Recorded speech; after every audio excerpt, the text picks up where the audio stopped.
Hey guys, it's David Wonderlick for GatorCountry.com, and I am still amazed at how exciting of a game the SEC Championship game was. Now, it was only so good of a game because the wrong team won, but there were an amazing number of plays that could have gone either way that made a real impact on the final score. So I'm going to walk you through the ones that took points away from Bama or towards Florida, and then I'm going to walk you through the bad ones that took points away from Florida or gave some to Alabama. So here's how all that looked. Oh, this is the first one that is bad for Alabama. Trask and Pierce fumble the mesh point here. Kyle Trask kind of dribbles it and is able to pick up the fumble. So that is either a 3 or 7 point swing, depending on whether you think Florida would hold Alabama to a field goal or get a touchdown. This early in the game, I lean towards touchdown, but it could go either way. Later on in the same drive, here is a perfect long ball from Kyle Trask to Kadarius Toney. He drops it in right into Toney's hands. I do consider this a 50-50 kind of play because this kind of throw and catch is extremely hard to do, and Florida gets a 51-yard touchdown on it. So because Florida directly gets points on it, this is 7 points in Florida's direction. So Alabama doesn't have another big play go against them until here. This is very late in the second quarter, $1:40 to go. It's another long completion to Toney, but it's not the completion. It is this. He almost fumbles the ball at the goal line. He was down before the ball came out, so it was a proper call. This was not some sort of miscall by the refs, but this almost took the ball away from Florida. So this is another 7-point swing in the Gators' favor because they do score in the next play. So that was only 3 big plays that went against Alabama in the first half. Here comes the second half, and this is where things start going Florida's way. So this is on the Gators' first drive. It is the long sideline connection to Trevon Grimes. This is absolutely perfect ball placement. It's not quite back shoulder, but it's not leading the receiver too hard. And Grimes goes up and gets it over a future NFL corner, and he's able to take that for a 50-yard touchdown. So again, this was not an easy completion by any stretch, and it directly led to points. So that is 7 points in the Gators' favor. Florida so rarely got stops in this game, only 3 true stops with the interception, 4th down stop here, and a punt that I have to include the 4th down stop. So Alabama's doing double crossing routes here.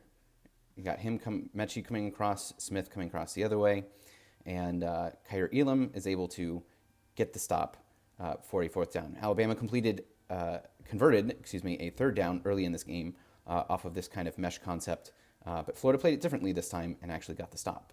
So this is 3 points away from Bama at the very least, because the Tide would have probably gotten a field goal off of this, if not a touchdown. So at least 3 points taken away from Bama by this stop. This is the play that leads directly to the punt stop. It is 1st and 10, but we're going to look at Zach Carter here. He is going to end up getting tackled by Alex Leatherwood, the left tackle. That is correctly called a hold, and that puts Alabama into a 1st and 20 position. And even with as good as Alabama's offense was, they couldn't overcome 1st and 20. And so that flag right there from 70, tackling Zach Carter, took another at least 3 points off the board, because you can see that Alabama's already in Florida territory here. This was a confusing one in real time because the camera angles were not terribly good, but this is Jacob Copeland. Copeland does fumble. The ball is out before he's down, and you can see you've got 1, 2, 3, 4, 5 Alabama players standing up, and you just have 1 Gator player lunging and falling towards the ground. So Alabama absolutely should pick this up, but the ball squirts out, and right here, Naquan Wright is coming around the edge, and he ends up getting the ball. So there was a lot of confusion. The official play-by-play of the game still shows Jacob Copeland as recovering it. It was not him. It was Naquan Wright. And Naquan Wright, quite appropriately, ends up getting a rushing touchdown to finish out this drive. So this is at least 3 points off the board for Bama, and it adds 7 points for Florida because the Gators were able to take the ball back and go down the field and score. So this play here, I struggled as to whether I should include this or not, but I went ahead and did it. It's because it's 3rd and 9, and Florida is really out of comfortable field goal range here. They might have gotten it, but it's defensive holding on Kyle Pitts. And I think there was pretty tight coverage here, even without all of the grabbing, as you can see. But if Josh Jobe, the defensive player here, just lets Kyle Pitts catch the ball and tackles him, it's still going to be a, let's see, that's the 31. So we're looking at a 48-yard field goal. Evan McPherson has not been automatic from that kind of depth. So it would have been fourth and call it 2 or 3 yards. Florida might have gone for it and been stopped, or they might have gotten a field goal, or they might have missed a field goal. I don't know.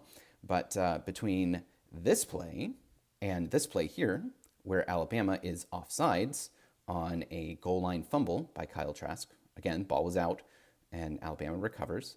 But you had the offsides there on the end of the line. You can't touch a receiver before the ball is snapped.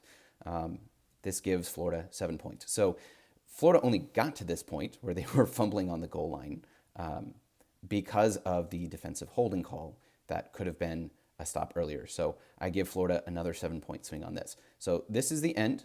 Depending on how you do the counting, I call this either 44 or 48 points in Florida's favor, either taking away from Alabama or giving to Florida because of all of these plays. And so now here are all the plays that went more towards Alabama's way.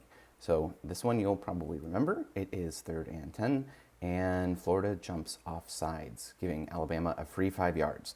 Alabama didn't convert a single third down longer than 7 yards, so I like their chances of getting a stop on 3rd and 10, but they didn't.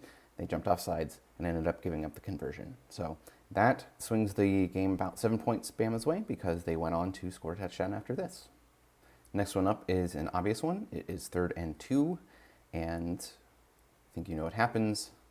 Trey Dean rips the ball away from the tight end, but then he gets blindsided, fumbles it, and loses it. So this was the single biggest play in the entire game because this takes a possession away from Florida and gives Alabama 7 points on the exact next play. So if Trey Dean could have just fallen down or somehow held onto the ball, that would have been huge. But instead, Alabama gets another 7 points. This one is hard to fault the players too badly, but Kyle Trask misses Justin Shorter just a little bit long down the sideline. That is a touchdown if it's complete. So that is 4 points taken away from Florida because this drive ended with a field goal instead of a touchdown. Later on, Alabama actually gets a incompletion here on 3rd and 3, no good, except Zach Carter gets called for a hands to the face penalty, and it's too bad because it didn't even really affect the play. If he didn't put his hands to the face, it would have been a stop. So that is 3 points towards Alabama's way, and I only give it 3 because later on the same drive, it's 3rd and 6, and Jaden Hill has the opportunity here to make an open field tackle, and he probably gets Najee Harris down at the 5-yard line, forcing 4th and 4 at the 5. And I think Alabama, it's early enough in the game, second quarter, I think they probably kick a field goal here if he gets this tackle, but it's really hard to tackle Najee Harris 1-on-1. Jaden Hill doesn't do a very good job, and so Harris gets into the end zone. So the penalty on Carter allowed Alabama to continue driving, and this missed tackle gives them the rest of those 7 points. Now up, it is 3rd and 7. This is another third down that Alabama is not able to get on an incompletion, but this is the one where Kyrie Campbell was unable to get off the field after a substitution. And so even though Mac Jones chucks it too high and Devontae Smith can't come up with it, they get a do-over and end up picking up the first down. So as per usual, they end up getting a touchdown at the end of this drive, and so that's another 7 points towards Alabama's way. Finally, we are at the end of the first half, and this is one everyone knows quite a bit about because it was the talk of the game. Right down here, there's going to be 19 seconds to go on the play clock when Florida snaps the ball. It's 1st and goal. You feel good about their ability to get something here, and they end up snapping it right there. With 19 seconds to go on the play clock, they could have bled another 18 seconds off the clock, giving Alabama less than a minute after scoring, but they didn't. They just went ahead and scored there. Dan Mullen did not take responsibility for this in his halftime interview, and Alabama was able to get an extra 7 points out of it. Maybe they only get 3, maybe they get none if Florida runs more clock here. But they didn't run any clock, they didn't even try, and it gave Alabama an opportunity to get 7 more points. The third quarter really went Florida's way, so the next thing that went against Florida didn't happen here until the fourth quarter. Delance gets beaten around the edge.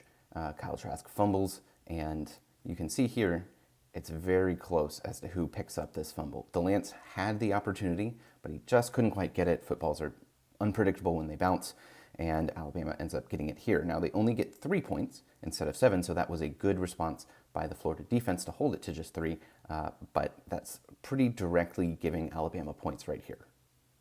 And then, at last, we have the final sequence, and it's represented by this picture right here. Florida is lining up for the onside kick because there are 2 minutes to go in the game, and the Gators only have a single timeout. They took a timeout to set up a 2-point conversion play, and that was a terrible, terrible mistake. They needed the timeout more than they needed that extra point at that time. So as soon as it became clear that they weren't going to get something off on time, they should have just taken the delay of game and kicked the extra point.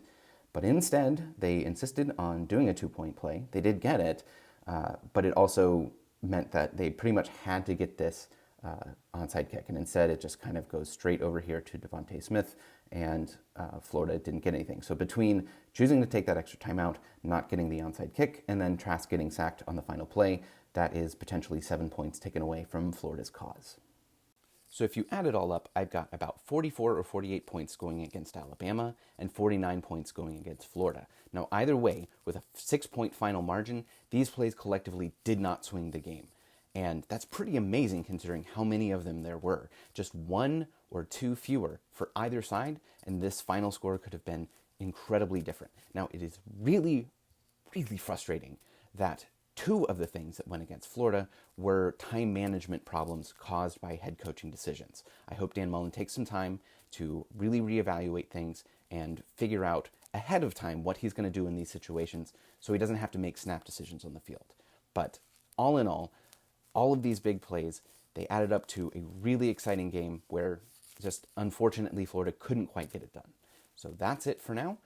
Like and subscribe if you want to see more videos like this, and I'll see you soon.